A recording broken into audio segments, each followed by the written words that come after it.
புதன்கிழமை விடுமுறை தினமாகும். ஒரு வாரத்தில் இடைவேளை விடப்படும் மொத்த நேரம் எத்தனை? அப்ப ஒரு வாரத்துல எத்தனை நாள் ஸ்கூல் நடக்கும்? 5 நாள் நடக்கும். ஆனா புதன்கிழமை லீவ் இல்லையா? அப்படின்னு சொன்னா நாங்க எப்படி கண்டுபிடிக்கலாம்? ஒரு வாரத்துல சொன்னா 15 75 நிமிஷம், திங்கள்ல இருந்து வெள்ளி வரைக்கும். திங்கள் ஆனா புதன்கிழமை விடுமுறை, அப்ப 15 நிமிஷம் அதுல கழியும். அப்படி என்ன 75ல இருந்து 15 கழிச்சு விட்டோம்னு சொன்னா அதுக்கு சரியான விடை 60 நிமிடங்களா இருக்கு.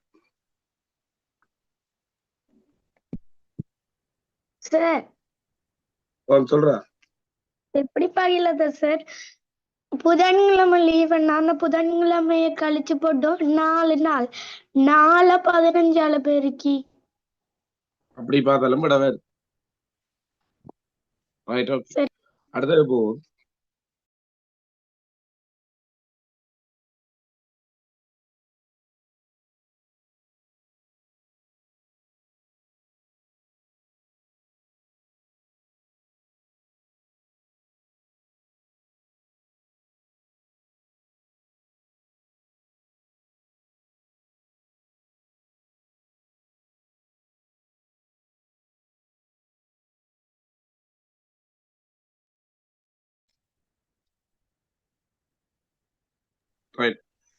உங்களுக்கு டெஸ்ட் எல்லாம் இருக்கிறபடியா தமிழ்ல 4வது செயலட் அப்படித்தானே?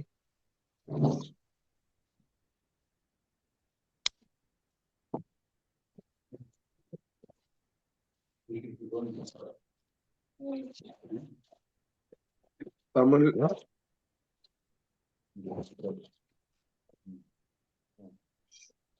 பிள்ளைகள் கவனிச்சு கொள்ளுங்க.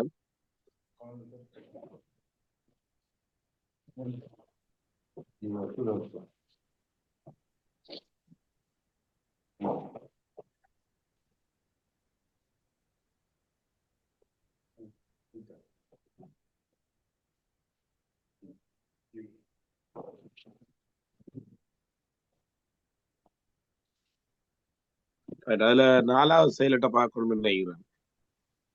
இந்த செயலட்டையா பார்க்கணும்?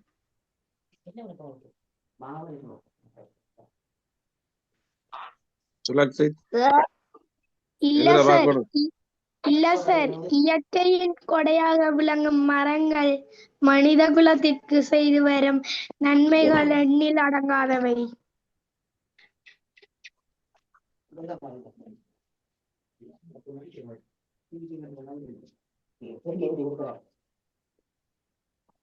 Right, okay.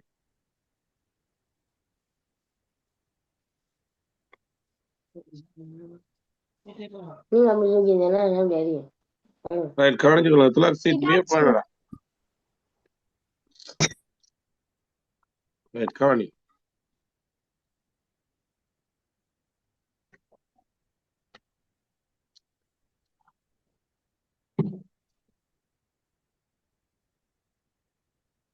ரைட், அதில் கவனிச்சு கொள்ளுங்க. இயற்கையின் கொடையாக விளங்கும் மரங்கள் மனித குலத்திற்கு செய்து வரும் நன்மைகள் எண்ணில் அடங்காதவை. மரங்கள் நிறைந்த காடுகள் மழைப்பொழிவு, எமக்கு தேவையான ஆக்சிஜன் என்பவற்றை வழங்குகின்றன. இது தவிர உயிரினங்கள் தண்டு வாழவும் சூழல் சமநிலையை பேணவும் துணை புரிகின்றன. தாவரங்களின் வேர்கள், தண்டு, பட்டை, இலை, பூ, காய், பழம் என அனைத்தின் உணவாக, மருந்தாக, அலங்கார பொருளாக நமக்கு பயன்படுகின்றன. எனவே தாவரங்களை அழிக்காது பாதுகாப்போம். இதுல முதலாவது வினாவை பாருங்க பிள்ளைகள். ஔடதம் என்பதன் ஒத்த கருத்து சொல். அங்க பந்தியில இருக்குது மருந்து என்பது சரி.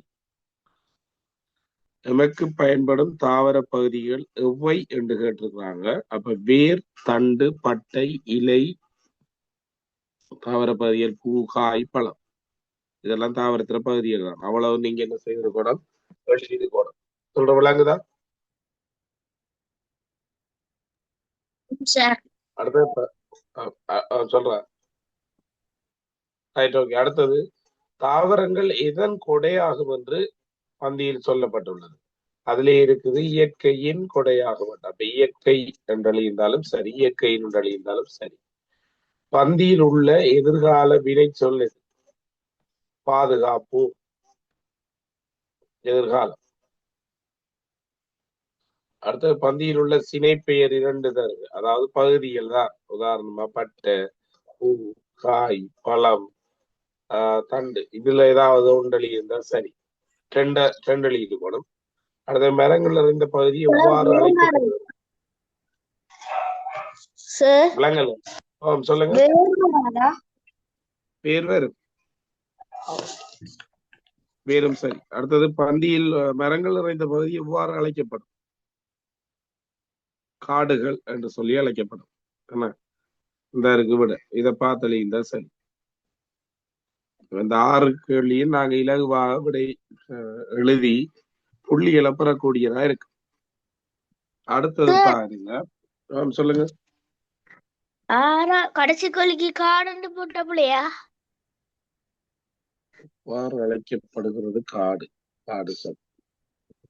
நீங்க அதுல மென்ஷன் பண்ணிருக்கிற விஷயம் காடுகள் தானே. அப்ப நீங்க அந்த காடுகளை கட்டாயம் எழுதிருக்கணும். காடு போட்டாலும் சரி கொடுக்கலாம். ஆனா அதுல பந்தியில இருக்கிற விஷயம் காடுகள் உண்டு. அப்ப அதுவும் இருக்கா நீங்க கட்டாயம் முக்கியத்துவப்படுத்த பாருங்க. சரியா? அடுத்தது இருக்கிறத எழுத முதல் பழங்கள் இடைவெளிக்கு பொருத்தமானவற்றை புள்ளி கோட்டி தெரிந்து எழுதுக. சூழல் காணப்படும் இயற்கையின் நான் கோடு போடுறேன்னா நீங்க அதை எழுதியிருக்கணும். அடுத்தது மரங்கள் நீங்களும் கோட போடுவீங்க. மரங்கள் வாழும் சூழலுக்கு அழகூட்டுகின்றன. மரங்களில் இருந்து கிடைக்கின்ற அனைத்து பிராணிகளுக்கும் இது வரணும். பயன்கள் 2 சொல்லி வரணும். வழி இருந்தா முடிச்சு. இவ்வளவுதான் விஷயம். அதுல அடுத்தது பாருங்க. சரியா கேட்கணுமா? இதை பாருங்க. முதலில் தரப்பட்டுள்ள சொல்லுக்கு பொருத்தமான அட்டவணையில் நிறப்பட்டாம். அப்பா உயர்திணை, பால் ஆண்பால், எண் ஒருமை. இந்த 3 விடையும் எழுதிக்கணும். யானை அகரிணை, ரீனா 3 சொல்லினை என்ன வரும்? சரியா? பால் ஒன்றன் பால் வந்தாலே ஒருமை. மாலா உயர்திணை, பெண்பால் ஒருமை. பறவைகள் அகரிணை, பலவின்பால். பலர் பால் என்றா அது ஆண்கள் பெண்களை தான் குறிக்கிறது. பலவின்பால், பலவின்பால் என்றாலே பன்மை. அதே போல மாணவர்கள் உயர்திணை, பால் பலர் பால். அப்ப அகிருதிணை பொருட்கள்ல பலதை குறிச்சா பலவின் பால், உயர்திணை பொருட்கள்ல குறிச்சா பலர் பால். பலர் பால் என்றாலே பன்மைதான். இதுல ஏதாவது கேட்கணும்ன்றாங்க?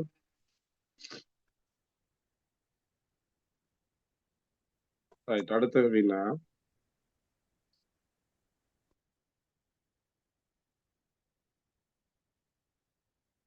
வினை அடி கொண்டு பூர்த்தி செய்யலாம்.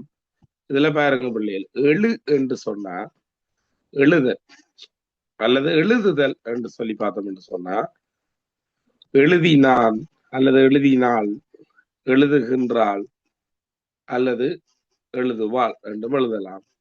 எழுந்தான், எழுகின்றான், எழுவான் என்றும் எழுதலாம். போ என்று சொன்னது போனான், போகின்றான், போவான். இத கேர்ள்ஸ் மாறி எழுதியிருக்கலாம். எப்படி எழுதியிருக்கலாம்? போகின்றாள், போனால், போகின்றாள், போவாள் என்றும் எழுதலாம். மறை சூரியன், மறைந்தது, மறைகின்றது, மறையும். படி படித்தான், படிக்கின்றான், படிப்பான். அப்ப இறந்த காலத்துல இட்டித்துல முடியணும். நிகழ்காலத்துல இன்று ஆண் என்று அப்படி தேவையில்லை. உங்களுக்கு பிள்ளையா விளங்கிருக்கீங்க. அது தேவையில்லை. அதே போல எதிர்காலத்துல சொற்கள் வரணும். சொல்றா போனான், போகி சார் எழுதுகிறான் பிள்ளையா சார்? எழுதினான், எழுதுகிறான், எழுதுவான். இதை முதலாவது பாருங்க பிள்ளைகள். இதுல விளக்கத்தை சொல்லி ஆணி என்று சொல்றது ஒரு மாதம். நான் ஆனி மாதம் பிறந்தேன் என்று எழுதலாம். பானம் என்றா அம்பு என்ன, அர்ஜுனன் அல்லது நான் பானம் விட்டேன் என்று எழுதலாம். அலை என்றா கூப்பிடுறது, நான் அம்மாவை அழைத்தேன். சிப்பி என்றா கடற்கரையில் இருக்கிறது, நான் சிப்பிகளை பொறுக்கினேன். அப்படி ஏதாவது எழுதலாம். வானொலி இது இலகுவான ஒரு இதுதான். இதுல ஏதாவது டவுட் இருக்கா? முயற்சி கடிகாரம், நான் புலமை பரிசில் பரீட்சையில் சித்திர முயற்சி செய்து படித்தேன். நாணயம், புது வருட நாளில் எனக்கு நாணய குட்டிகளை எனது அம்மா எனக்கு தந்தார். அப்படி எழுதலாம். இதை பாருங்க, பாருங்க இவ்வளவு இதா யோசிக்கிறாங்க. ஒரு நாள் வைஷ்ணவி மாமா வீட்டுக்கு சென்று தனது இதுல மியூட் பண்ணிட்டு கதைக்கணும்னு சொல்லிட்டு இருக்கேன். நீங்க கதைக்கிற சரி, மியூட் பண்ணிட்டு உங்களோட இதுல கதைச்சு கொள்ளுங்க. ஏன்னா அடிக்கடி சொல்லி இருக்கீங்களா? ரைட், இப்ப ஜாயின் பண்ணால்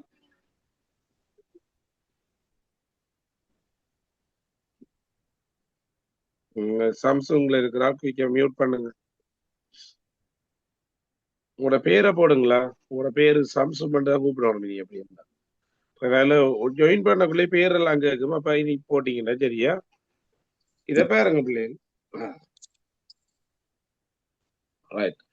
ஒரு நாள் வைஷ்ணவி மாமா வீட்டுக்கு சென்று தனது வீட்டுக்கு வரும் வழியில் தெருவோரத்தில் கிளிக்குஞ்சு ஒன்று காயமுற்று பறக்க முடியாத வேதனையால் கீக்கி என ஒலி எழுப்பியது. அந்த சந்தர்ப்பத்தில் வைஷ்ணவியாக நீ இருந்தால் என்ன செய்வி? நீர்தான் வைஷ்ணவி, சரியா? வடிவா யோசிக்கணும்.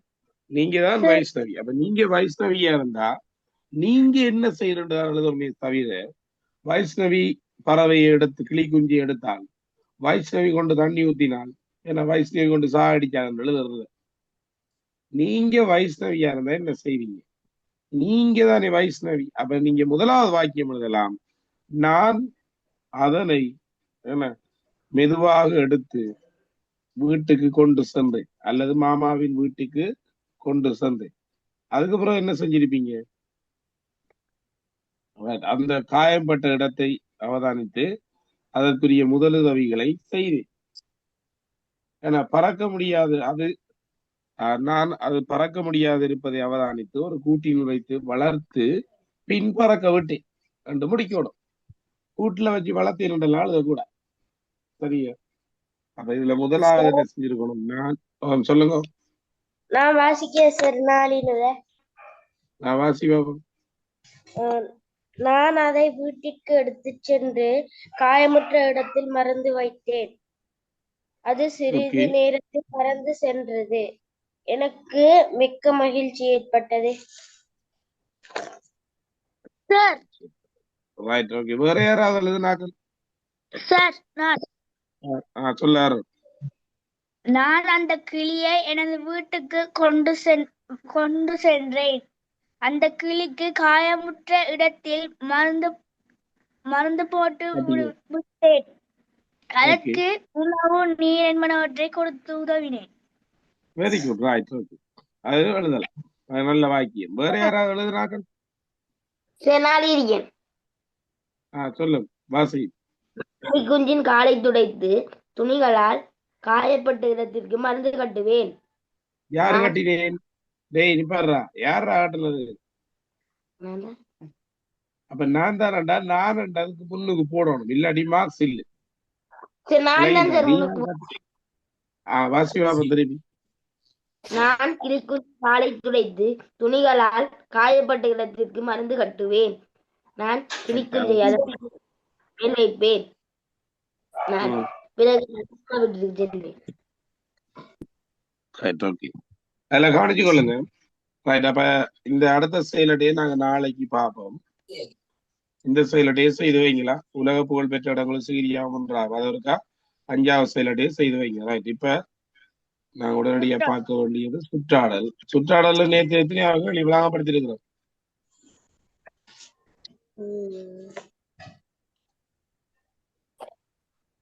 இதுல கொஞ்சம் பேர் தான் ஜாயின் பண்றீங்க. நேற்றும் எல்லா கிளாஸ்லயும் சொல்லிட்டு வந்தேன், ஜாயின் பண்ணுங்க.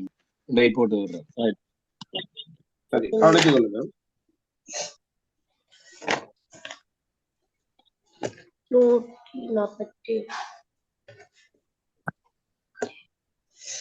நூற்றி 51வது கேள்வி. இலங்கையை ஆண்ட வெளிநாட்டவர் தமது பாதுகாப்புக்காக அமைத்தது கோட்டைகள். அதாவது ஒல்லாந்தர் தான் இந்த கோட்டை அமைத்தல் முக்கியத்துவம் பெறார்கள்.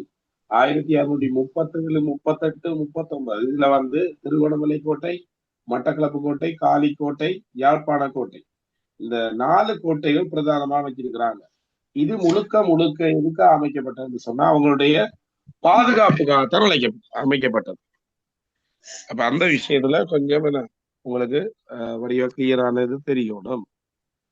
அதே போல தேசிய கொடி, தேசிய இலக்கணம் இரண்டிலும் காணப்படுவது. நாங்க 3ஆம் ஆண்டுல எங்களுக்கு தெரியும், நாங்க போய் பார்த்திருக்கிறோம். ஞாபகம் இருக்கா? நீங்க எல்லாம் பார்த்த நீங்க ஒல்லாந்தர் கோட்டை. தேசிய கொடி, தேசிய இலக்கணம் இரண்டிலும் காணப்படுவது வாழேந்திய சிங்கம். ஆனா அது குறிக்கிற கருத்து வேறு. தேசிய கொடியில இருக்கிற சிங்கம் குறிக்கிறது சிங்கள மக்களை, தேசிய லட்சணையில இருக்கிற சிங்கம் குறிப்பது நாடும் கட்டுப்பாடான மக்கள். சிங்கம் ஒன்றுதான், கருத்து வேறு. சரியா? அடுத்தது இலங்கை மக்கள் அடிக்கடி எதிர்கொள்வது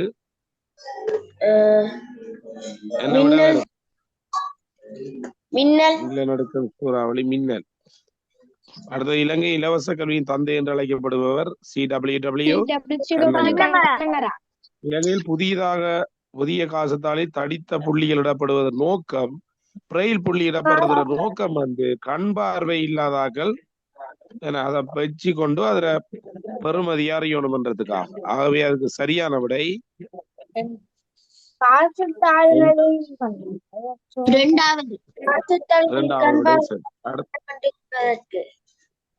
அடுத்தது என்ன விளங்கல?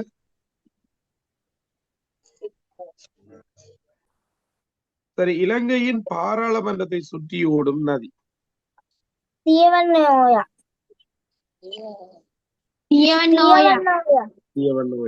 அடுத்தது பாருங்க.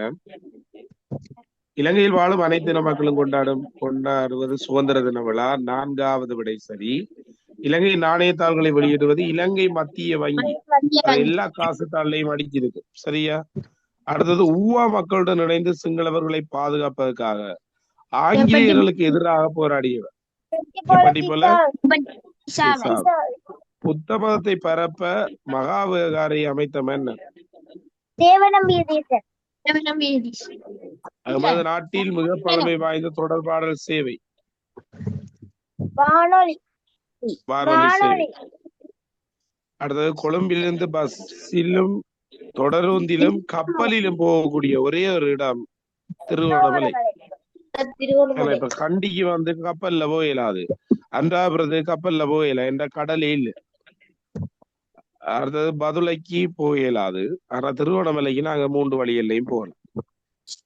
அதிகமான குளங்கள் அமைக்கப்பட்டுள்ள மாகாணம் வட மத்திய மாகாணம். அதாவது அனுராதபுரம், புலனறுவையில தான் இலங்கையில அதிக அளவான குளங்கள் இருக்கு. அதாலதான் அங்க நெற்பயிற்சி அதிகமாக இடம்பெறும். சரி, அம்பாறையில அதிகமா இடம்பெற்றாலும் அதிகமான குளங்கள் இருக்கிறது அங்கதான். அம்பாறையில் இடம்பெறதுக்கு காரணம் என்னன்னா அங்க இருக்கிற பாரிய குளங்கள். ஆனா பெரிய குளங்கள் இருக்குது அம்பாறையில. இலங்கையின் தேசிய விளையாட்டில் பயன்படுத்தப்படும் உபகரணங்கள். இலங்கை தேசிய விளையாட்டு கரப்பந்தாட்டம். அதுல என்னென்ன பயன்படுத்துவாங்க?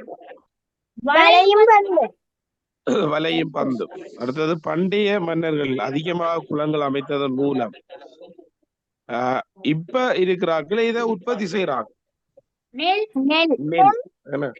அது பிள்ளைகள் ஒரு வருஷம் அரிசெண்டு மாறி வந்தது. சரி, அரிசெண்டு வந்தது. அவங்க டிரான்ஸ்லேஷன்ல பிள்ளை, ஆனா அரிசெண்டு தான் வந்தது. முதலாக இலங்கைக்கு பதக்கம் ஒன்றை பெற்றுக் கொடுத்த வீரர் என்றா டங்கன் வைட், வீராங்கனை என்றா சுசந்திகா ஜெயசிங்க. அதுல கொஞ்சம் கவனம் இருக்கணும் நீங்க. ஏன்னா நீங்கள் ஒரு இலங்கை பிரஜை என்பதை உறுதிப்படுத்த செல்ல வேண்டிய இடம் கிராம சேவையாளர் அலுவலகம். இலங்கையில் இறுதியாக அச்சிடப்பட்ட நாணயத்தாள்களில் பொறிக்கப்பட்டுள்ள எல்லாத்துலயும் வண்ணத்தி பூச்சி இருக்கு, பாத்துட்டீங்களா? விடை 4வது சரி. ஆனா அதுல அது இலங்கை மத்திய வங்கி என்ற எல்லா காசுத்தாள்லையும் இருக்குதான். சரி, ஆனா சொல்லுங்க. ஒலிம்பிக் பதக்கத்தை பெற்றுக் கொடுத்த பெண்மணி என்னதான் சார் இருக்கு? என்ன விட வருமாள்? சுசந்திகா ஜெயசிங். அதுதான் நாங்களும் சொன்னாங்க. நீங்க டங்கன் வைட்டன நீங்க. ஐயோ நல்லா காதை கொடுத்து கேட்கணும் சரியா. நான் எப்படி சொன்னேன்டா, ரெக்கார்டும் இருக்குதானே, அனுப்பிடுறேன் கேளுங்க. இலங்கைக்கு முதல்ல பதக்கத்தை பெற்று கொடுத்த வீரர் என்று கேட்டா டங்கன் வைட், வீராங்கனை என்று கேட்டா சுசந்திகா ஜெயசிங். சரியா? ரைட்டா? நித்திரகல்ல இருக்காம போய் முகத்தை கழிட்டு. அடுத்தது பாருங்க. அடுத்த எத்தனையாவது கேள்வி? அதுல 168வது. இலங்கையில பழைய நாணயத்தாள்கள்லயும் மத்திய வங்கி என்று குறிப்பிடப்பட்டுதான் இருக்கு. ஆனா புதிய நாணயத்தாள்ல இருக்கிற ஒரு ஒற்றுமையான விஷயம் என்னண்டா, என்ன வண்ணத்தி பூச்சி ஐட்டங்கள் இருக்கு. ஒரு இலங்கைக்கு ஒருத்தான வண்ணத்தி பூச்சிகள் இருக்காது. அடுத்தது பாருங்க. இலங்கையின் தேசிய இலட்சிய நீதியும் தர்மமும் குறைப்பது. விடை தர்ம சக்கரம். பின்னவெல யானைகள் சரணாலயம் வந்து கேகாலை மாவட்டத்திலே இருக்கு. கேகாலை வந்து எந்த மாகாணம் என்று பார்த்தா சப்ரகமுக மாகாணம். நம்ம விடை சப்ரகமுக மாகாணம். பிரதான கற்பாலம் அனுராதபுரத்துல இருக்குது. விடை 4வது சரி. தென் மாகாணம் எங்களுக்கு தெரியும். நீள்வளகங்கை மாத்தறை ஷார்ட்கட் நீல்மா. நீள்வளகங்கை மாத்தறையில கலக்குது ஷார்ட்கட் நீல்மா. ஜின்கங்கை காலில கலக்குது ஜின்கா. அப்ப அதுவும் தென் மாகாணம் தான். வளவகங்கை அம்பலாந்தோட்டையில கலக்குது, அதுவும் தென் மாகாணம் தான். மாணிக்ககங்கை யாழையில கலக்குது. அப்ப அதுல விடை வளவகங்கை அம்பலாந்தோட்டை. ஏன்னா நீள்வளகங்கை மாத்தறை. அப்ப அதுல எந்த சரியான விடை? அமையாதான் கேட்கிறாங்க. அப்ப என்ன விடை சரி? நீள்வளகங்கை மாத்தறையில கலக்குது. மாத்தறை காலி தென் மாகாணம் தானே. ஜின்கங்கை காலி தென் மாகாணம். மாணிக்ககங்கை சரி. அதுக்கு விடைய மாத்தி கொள்ளுங்க. பிள்ளைய அதுல போட்டிருந்தாலும் மாணிக்ககங்கை தான் சரி. அது யாழையில கலக்குது. சரியா? யாழை வந்து இதுக்குள்ளான் வேறு. நான் இருக்காது ஒரு கிளியர் பண்றோம். சரியா? கொஞ்சம் பொருள். அடுத்த பாருங்க. இலங்கையை சுற்றி காணப்படும் சமுத்திரம் இந்து சமுத்திரம். ஆனா உலகத்துல மிகப்பெரிய சமுத்திரம் பசிபிக் சமுத்திரம். சரியா? படகமுவ வனம் அமைந்துள்ளது குருநாகல். ஷார்ட்கட் படகு. ஷார்ட்கட் என்ன? படகு. சரியா?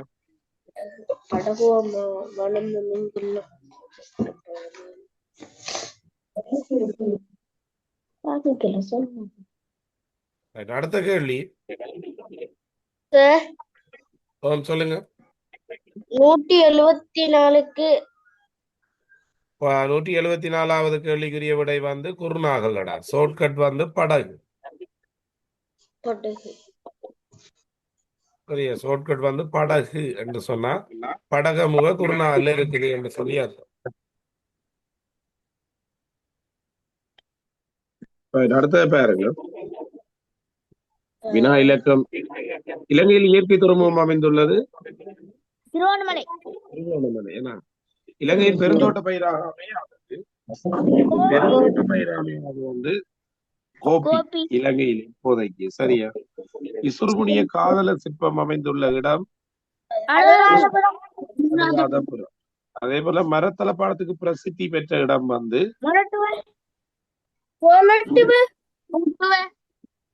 மொரட்டுவ. சரி. அதுல ஆன்சர் சீட்டை நீங்க பாத்தீங்க ஏற்கனவே. நாங்க உங்களுக்கு கூகுள்ல எல்லாம் காட்டுனாங்களே. அதே போல இலங்கைக்கு உரித்தான வண்ணத்தி பூச்சி இனங்கள்ல உண்டு ஸ்ரீலங்கா பறவை.